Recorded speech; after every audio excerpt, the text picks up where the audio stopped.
Numerous countries around the world have gone through political changes in the last 2 decades. One of the most compelling is South Africa. South Africa is a land of contrast. The natural beauty is exquisite. But many South Africans have endured a bitter history.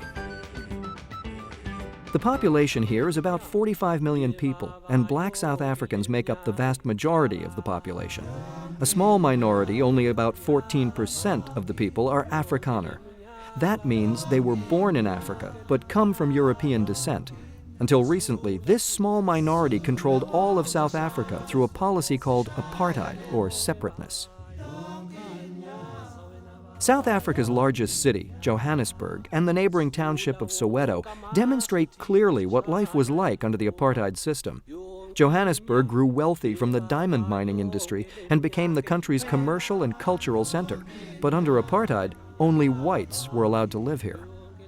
Blacks had to move to a homeland about 50 miles west of Johannesburg.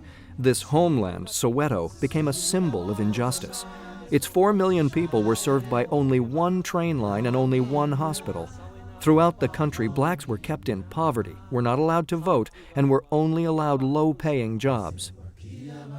Many white South Africans strongly opposed apartheid and worked to end it, but resistance to the government was treated harshly by the South African Army and Police Department. In 1976, students in Soweto took to the streets in protest. They were angry about a new law mandating that all classes in black schools be taught in Afrikaans, the language of white South Africa's minority. Riot police were sent into Soweto and fighting broke out. Riots continued off and on during all of 1976, and even when peace was restored, it was an uneasy one. Finally, in April 1994, after years of protest, democratic elections were held in South Africa. Nelson Mandela, a man who spent 28 years in prison for his work against apartheid, was elected president of a free South Africa. Today, the spirit of change continues, with black and white South Africans working to rebuild the country they love.